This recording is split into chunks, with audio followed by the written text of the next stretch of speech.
الحمد لله نحمده ونستعينه ونستغفره ونؤمن به ونتوكل عليه ونعوذ بالله من شرور أنفسنا ومن سيئات أعمالنا من يهده الله فلا مضل له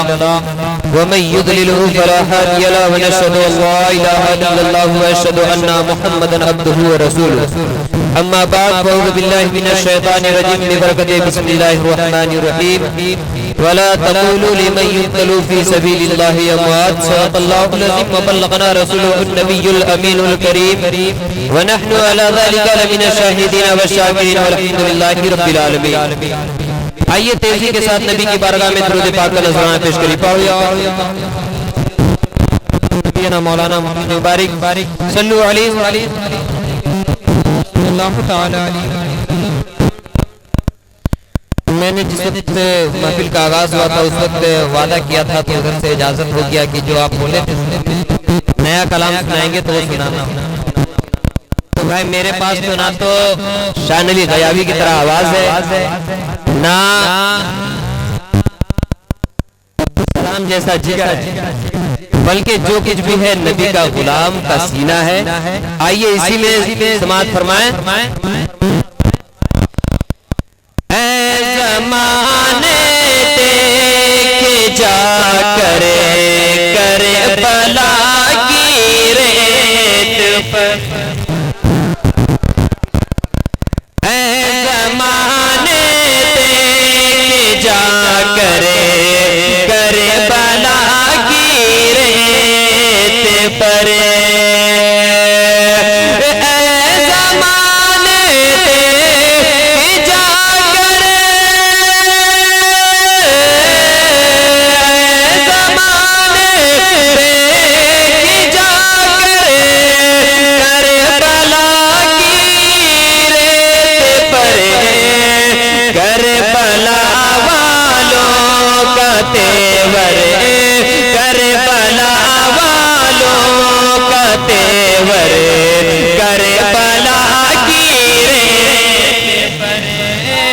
کربلا والوں کا تیور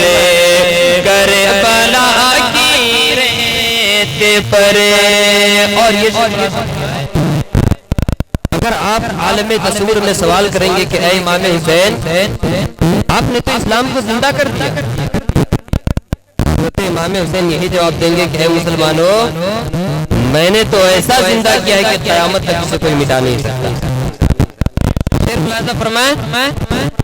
کہ تم نے ابن علی سے نام زندہ کر دیا تم نے ابن علی سے نام زندہ کر دیا تم نے ابن علی اسلام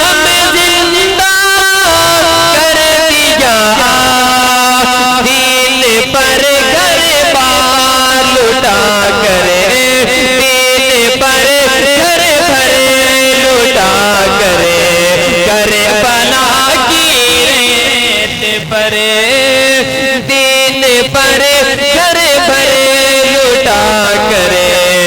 کربلا کی ریت پر. اور یہ بھی صرف ملازم بہت ساری عورتوں کو دیکھا جاتا ہے مرد لوگ پہلے کربلا نہیں پہنچتے سب سے پہلے عورتیں. یہی سوال حضور صلی اللہ تعالی علیہ وسلم سے کسی عورت نے کی تھی یا رسول اللہ میرا بیٹا جنگ کرنے کے لیے گیا ہے آپ اجازت دیجئے کہ عورتیں بھی جنگ کریں عورتیں بھی جنگ کریں. تو آقا اس وقت فرمائے تھے اے عورت تیرا بیٹا میدان میں جنگ کر کے جتنا ثواب نہیں کمائے گا اتنا تم پردے میں رہ کر اپنے بیٹے کے لیے دعا کرو اللہ تجھے اس سے زیادہ ثواب عطا فرمائے گا. مسلمانوں آج ہماری ماں بہنیں جو کربلا پہ پہنچتی ہے تو اس کا ذمہ دار کوئی اور نہیں بلکہ مرد پہ جاتا ہے مرد کے اوپر جاتا ہے. آج لوگ امام باڑے سے فاتحہ کرنے کے لیے منع کرتے ہیں تو کہتے ہیں کہ یہ مولوی صاحب وہابی ہو گیا۔ اے ہمارے اسلام کے شہزادے اور شہزادیوں، کبھی کربلا کے تپتی ہوئی ریت کی کہانی پڑھ لینا، اس کے بعد دوسرے کے اوپر الزام لگانا کہ مولوی کیسا ہے اور یہ حافظ کیسا ہے۔ مسلمانوں کربلا کا واقعہ پڑھو تو آنکھ سے آنسو آنے لگے گا، آنکھوں سے آنسو اتنا بہے گا آپ کا کہ آپ اس دن سے حضرت امام حسین کا سچا اور پکا غلام۔ مگر آپ امام حسین کے عشق میں ڈھل کر تو دیکھیے، امام حسین کے پیار میں ڈھل کر دیکھیے، تب پتا چلے گا کہ امام حسین نے کربلا کے میدان میں اپنا سارا گھر بار لٹا دیا مگر شریعت اسلام کو بچا لیا، شریعت اسلام کو بچا لیا۔ آئیے شعر ملاحظہ فرمائیں کہ جو کیوں نہ شک دھرتی ہوئی اسے وقت جب کیوں نہ شک دھرتی ہوئی اسے وقت جب کھینچی گئی، کیوں نہ شک دھرتی ہوئی اس وقت جب کھینچی گئی، حضرت زینب کی چادر، حضرت زینب کی چادر کربلا کی تیرے اہل بیت پاک اپنے خود کا، کہ دین کی خاطر اہل بیت پاک اپنے خود کا کر رہے تھے خوب لنگر، کر رہے تھے خوب لنگر، کربلا کی ریت پر کر رہے تھے خوب لنگر، کربلا کی ریت پر۔ اور آخری شعر ملاحظہ فرمائیں کہ کچھ نظارے فہر کو دکھے لا تو اے شمس و قمر، کچھ نظارے فہر کو دکھے لا تو اے شمس و قمر، کچھ نظارے فہر کو دکھلا تو اے شمس و قمر، تم نے دیکھے جو منظر، تم نے دیکھے جو منظر کربلا کی ریت پر، تم نے دیکھے جو منظر کربلا کی ریت پر، اے زمانہ دیکھ جا کر کربلا کی ریت پر۔ اگر ادھر سے اجازت ہو تو 5 منٹ کی گفتگو ہو جائے۔ درود پاک مبارک صلی اللہ علیہ وسلم یا رسول اللہ صلی اللہ تعالی علیہ وآلہ وسلم۔ شعر ملاحظہ فرمانے کی زنجیر ہلتی رہی در بولتا رہا، بالکل وہی دیوانگی پیدا کی حضرات، زنجیر ہلتی رہی در بولتا رہا، لوٹے ہوئے مہانی کا گھر بولتا رہا، اور آئے گئے حضور جو شرع بار بار سدرہ پہ جبرائیل کا پر بولتا رہا، سدرہ پہ جبرائیل کا پر بولتا رہا، اور تھرا گئے یزید کے سب لشکر و سپاہ، تھرا گئے یزید کے سب لشکر و سپاہ، نیزے پہ جب حسین کا سر بولتا رہا، نیزے پہ جب حسین کا سر بولتا رہا۔ آئیے بڑی تیزی کے ساتھ، میں کسی اور کی بارگاہ میں نہیں لے جاؤں گا، بلکہ جب سے محفل میلاد النبی شروع ہوئی ہے، نہ تو حضرت علی اکبر کا تذکرہ چلا ہے، نہ تو حضرت امام قاسم کا تذکرہ چلا ہے، بلکہ تذکرہ چلا ہے تو کوئی اور نہیں بلکہ 6 ماہ علی اصغر کا تذکرہ چلا ہے، 6 ماہ علی اصغر کا تذکرہ چلا ہے۔ تو آئیے میں بھی اسی کا واقعہ پیش کرتا ہوں۔ آپ حضرات دیکھیں حضرت امام حسین نے کتنے مصیبتوں کے ساتھ حضرت امام علی اصغر کے لیے کس طرح پانی مانگنے کے لیے گئے تھے، لیکن مسلمانوں یزیدی فوج نے حضرت علی اصغر کو بھی نہیں چھوڑا۔ آئیے واقعہ ملاحظہ فرمائے، حضرت علی اکبر کو دفن کرنے کے بعد حضرت امام حسین اب تیار ہونے کے لیے اپنے خیمے میں تشریف لاتے ہیں۔ اپنے خیمے میں جب تشریف لاتے ہیں تو کیا دیکھتے ہیں؟ حضرت زینب رو رہی ہے، حضرت زینب رو رہی ہے، حضرت زینب آنسو بہا رہی ہے۔ حضرت امام حسین عرض کرتے ہیں، اے میری پیاری زینب، اے میری پیاری بہن زینب، یہ تو بتا تو کس لیے رو رہی ہے، تو کس لیے رو رہی ہے؟ حضرت زینب عرض کرتی ہے، اے میرے امام، مدینہ منورہ کی مقدس گلیوں سے لے کر میدان کربلا کی تطہیریں تک ابھی تک میں نے آپ سے کچھ طلب نہیں کیا ہے، نہ آپ سے کچھ طلب نہیں کیا ہے، بلکہ جتنی بھی مصیبتیں آتی گئی میں جھیلتی گئی، لیکن اے میرے امام، علی اصغر کی پیاس اب دیکھی نہیں جاتی، علی اصغر کی پیاس اب دیکھی نہیں جاتی۔ اپنی زبان مبارک کو کبھی نکالتا ہے، کبھی بند کرتا ہے، کبھی نکالتا ہے، کبھی بند کرتا ہے۔ اے میرے امام علی مقام، آپ میرے اصغر کو لے جائیے اور ان ظالموں کو دکھائیے اور کہیے کہ اے ظالموں، اگر قصور ہے تو ہمارا، اگر قصور ہے تو ہمارا، اس معصوم بچے کا تو کوئی قصور نہیں، اس معصوم بچے کا تو کوئی قصور نہیں۔ حضرت امام علی مقام اپنے گود میں علی اصغر کو لیتے ہیں اور خیمے سے باہر آ جاتے ہیں۔ یزیدی فوج دیکھتا ہے کہ امام حسین اپنے گود میں کچھ چھپائے چلے آ رہے ہیں۔ یزیدی فوج کہتا ہے، لگتا ہے امام حسین قرآن اٹھا لائے ہیں، صلح کے لیے قرآن اٹھا لائے ہیں۔ یزیدی فوج کا سپہ سالار کہتا ہے کہ اگر امام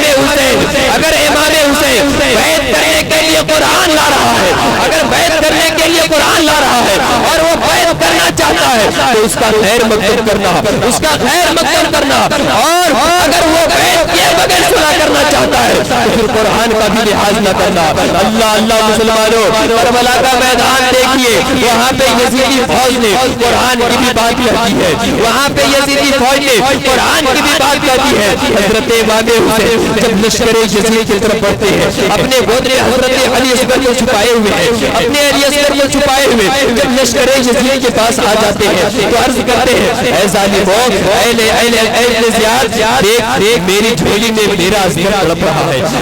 دیکھ میری جھولی میں میرا اصغر تڑپ رہا ہے۔ اے زیاد، میرے لیے نہیں، میرے لیے نہیں، کم سے کم نبی کے نواسے کے لیے 2 گھونٹ پانی دے دو، کم سے کم حضرت علی اصغر کے لیے 2 گھونٹ پانی دے دو۔ اے ابن زیاد، میرے لیے نہیں، کم سے کم فاطمہ کے لال کے لیے تو 2 گھونٹ پانی دے دو، فاطمہ کے لال کے لیے 2 گھونٹ پانی دے دو۔ حضرت امام حسین بار بار عرض کرتے ہیں، حضرت امام حسین بہت اصرار کرتے ہیں، مگر لشکر یزید کیا کرتا ہے، لشکر یزید کیا کہتا ہے؟ حضرت امام حسین تذکرہ کرتے ہیں، اے ابن زیاد، یزید کی حکومت تیرے حوالے، یزید کی حکومت تیرے حوالے، یزید کی دولت و شہرت تیرے حوالے، مجھے کچھ ضرورت نہیں، بس علی اصغر کے لیے زیادہ نہیں تو 2 بوند پانی دے دو، 2 بوند پانی دے دو۔ حضرت امام حسین کا اس گفتگو پر ان یزیدیوں کا کوئی تسلی نہ ہوا۔ یزیدی فوج میں سے ابن زیاد پکار اٹھتا ہے کہ حسین کا یہ بچہ بھی واپس نہیں جانے پائے،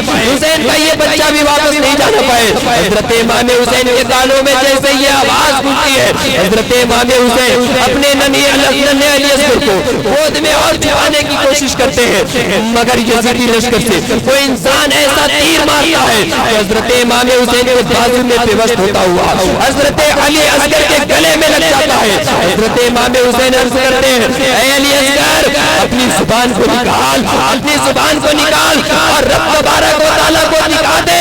تاکہ قیامت کے میدان میں مجھ سے کوئی سوال نہ ہو، قیامت کے میدان میں مجھ سے کوئی سوال نہ ہو۔ حضرت امام حسین اپنے ننھے علی اصغر کے گلے سے تیر کو کھینچتے ہیں، گلے سے تیر کو کھینچتے ہیں تو خون کا فوارہ بہ نکلتا ہے، خون کا فوارہ نکلنے لگتا ہے۔ حضرت امام حسین ان خون کو اپنے چلو میں بھر لیتے ہیں، آسمان کی طرف اچھالنا چاہتے ہیں، آسمان پکار اٹھتی ہے، اے امام حسین خدا کے لیے اس بے گناہ کا خون اوپر نہ اچھالنا، خدا کے لیے اس بے گناہ کا خون مجھ پہ نہ اچھالنا، ورنہ قیامت تک آسمان سے بارش نہیں ہوگی، قیامت تک آسمان سے بارش نہیں ہوگی۔ حضرت امام حسین زمین پہ گرانا چاہے تھے، زمین پکار اٹھی، اے امام حسین خدا کے لیے اس بے گناہ کا خون مجھ پہ نہ گرانا، ورنہ قیامت تک انسان کوئی چیز بھی زمین پہ بوئے گا اگنے والا نہیں ہوگا، اگنے والا نہیں ہوگا۔ حضرت امام حسین اس خون کو کچھ اور نہیں کرتے بلکہ اپنے بدن پہ مل لیتے ہیں، یہ شعر کہتے ہوئے انکار آسمان تھا راضی زمین نہیں، انکار آسمان تھا راضی زمین نہیں، اصغر تمہارے خون کا ٹھکانہ کانا کانا کانا، اصغر تمہارے خون کا ٹھکانہ کانا کانا۔ مسلمانوں اپنے دل پہ ہاتھ رکھیے، کربلا کا منظر کو پڑھیے، کربلا کے واقعہ کو پڑھیے، تب آپ کو پتا چلے گا کہ کربلا کیا چیز ہے، امام حسین کیا چیز ہے۔ دوسرے کے اوپر الزام لگانے سے کوئی فائدہ نہیں، دوسرے کے اوپر الزام لگانے سے کوئی فائدہ نہیں۔ گھر جا کر کے ہماری ماں بہنوں کو بھی بتا دیجیے گا، آج کل کے دور میں اپنا ایمان جب بچانا مشکل ہو گیا ہے، اپنا ایمان جب بچانا مشکل ہو گیا ہے تو دوسرے پر الزام لگانے سے پہلے اپنے سینے کے اندر جھانک کر دیکھیے کہ ہم کیا کر رہے ہیں۔ ابھی بار بار کوئی بول رہے تھے کہ نماز کے بارے میں مسلمانوں نہیں جانتا کہ میرے اوپر ہے کوئی ایسا بندہ اس میں جو نہیں جانتا کہ میرے اوپر نماز فرض ہے؟ ہر انسان جانتا ہے کہ میرے اوپر نماز فرض ہے۔ آقا فرماتے ہیں کہ جب بچہ 7 سال کا ہو جائے تو اسے مسجد میں نماز پڑھانے کے لیے لے جاؤ، جب بچہ 10 سال کا ہو جائے تو اسے پیار سے نہیں بلکہ مار کر نماز پڑھاؤ۔ آقا فرماتے ہیں کہ 10 سال کا جب ہو جائے تو اسے مار کر نماز پڑھاؤ، تاکہ جب بچہ 12 سال کی پہنچ جائے، جب بلوغیت پہ پہنچ جائے تو اس کے سینے میں ایک ایسا جذبہ پیدا ہو، ایک ایسا جذبہ پیدا ہو کہ اللہ اور اس کے رسول کی طرف دن اور رات گزارنے لگے۔ مگر مسلمانوں آج باپ ہی نماز نہیں پڑھتا ہے تو بیٹا کیسے نماز؟ ماں ہی نماز نہیں پڑھتی تو بیٹی کیسے پڑھے گی؟ جب شوہر ہی نماز نہیں پڑھتا تو بیوی کیسے نماز پڑھے گی؟ میں اپنی اصلیت بتاؤں، میں اپنی ماں کو بار بار کہتا کہ اے میری ماں اگر مجھے کچھ نہیں آتا خدا کی بارگاہ میں سجدہ صرف کرو۔ خدا کے مسلمانوں کو مدرسے سے آتا تھا، میری ماں نماز نہیں پڑھتی تھی،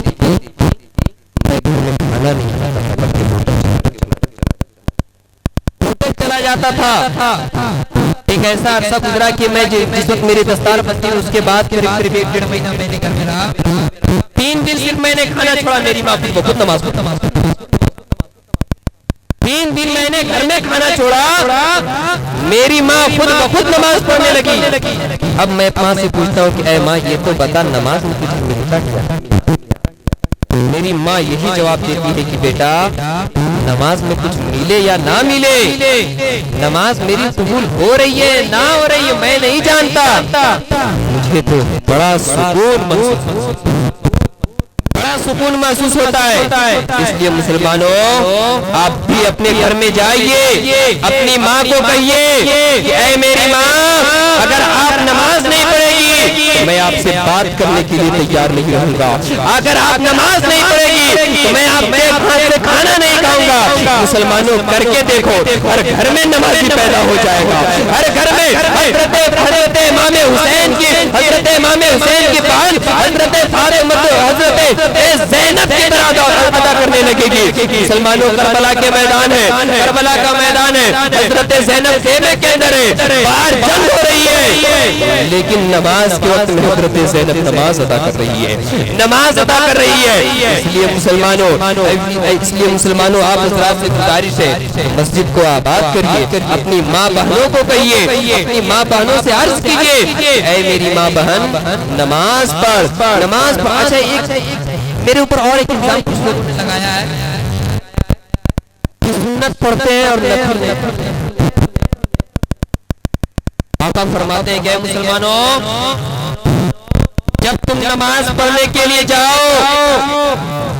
فرض بھی پڑھ لو, سنت بھی پڑھ لو, نفل نماز بچا کر کے گھر میں نفل نماز بچا کر کے گھر میں لا کے پڑھو. اگر گھر میں لا کے پڑھو گے تو تمہارے گھر میں شیطان کبھی داخل نہیں ہوگا, شیطان کبھی داخل نہیں ہوگا. مسلمانوں یہ عمل میرے ساتھ ہے,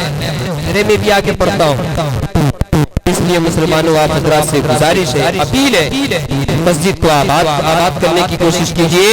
اور حضرت امام حسین کی زندگی اور نبی اکرم صلی اللہ علیہ وسلم کی شریعت مطہرہ پہ چلنے کی کوشش کیجیے. اگر کسی کو نہیں معلوم, جن کو معلوم ہے وہ حضرات انہیں بتانے کی کوشش کریں. اس لیے کہ آقا عالم صلی اللہ علیہ وسلم فرماتے ہیں کہ جو انسان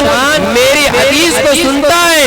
اور دوسروں کو بتاتا ہے, اللہ تبارک و تعالیٰ اس کے چہرے کو ہرا بھرا رکھتا ہے. آئیے رب تبارک و تعالیٰ کی بارگاہ میں دعا ہے, مولا مجھ سے اگر بولنے میں کسی قسم کے بھی خامی یا غلط یا سرزدی ہو, اسے اپنے حبیب احمد مجتبی محمد مصطفیٰ صلی اللہ علیہ وسلم کے صدقے میں مولا تو مجھے معاف فرما دے, آئندہ مجھے اچھی طریقے سے بولنے کی توفیق عطا فرما دے.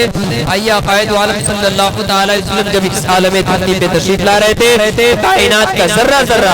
قائد عالم صلی اللہ علیہ وسلم کی بارگاہ میں درود و سلام کا نذرانہ پڑھ رہا تھا. آئیے ہم لوگ بھی